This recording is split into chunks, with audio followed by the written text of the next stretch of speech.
केली, संबंध महाराष्ट्रात अतिवृष्टी झाली आणि 21,000 कोटीची जी घोषणा केली, किती लोकांच्या खात्यात आले माहित नाही, किती त्या तलाट्यांनी खाल्ले माहित नाही, किती लोकांच्या आधार अपडेट अभावी आणखी प्रलंबित आहे माहित नाही. परंतु अत्यंत खेदाने समजून घ्या, तरुण शेतकरी मित्र या ठिकाणी बसलेली आहे.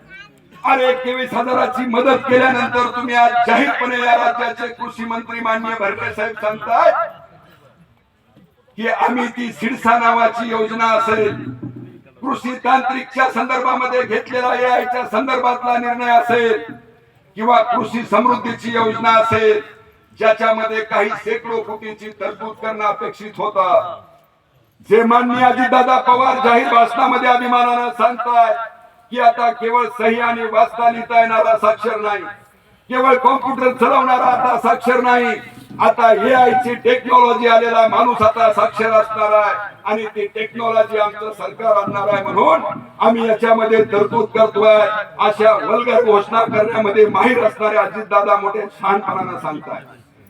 परंतु वस्तुस्थिती तुम्ही ज्या राज्याचे अर्थमंत्री आहेत, तुम्ही ज्याची वल्गना करताय त्या गोष्टीवर फक्त 15% तरतूद सरकारची आहे, 85% तरतूद या तंत्रज्ञान निर्माण करणाऱ्या कंपन्याची आहे.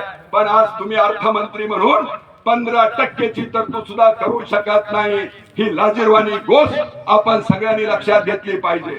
एका बाजूला तुम्ही शेकडो कोटी रुपये आज तरतूद करत नाहीये घोषणा करून, आणि इकडे मात्र 80,000 कोटीचा हा रस्ता ज्याची गरज नाही, जो आताच्या नवीन या अलाइनमेंट प्रमाणे आणखी 60 किलोमीटर वाढलेला आहे, त्याच्या सुद्धा खर्च आणखी वाढणार आहे.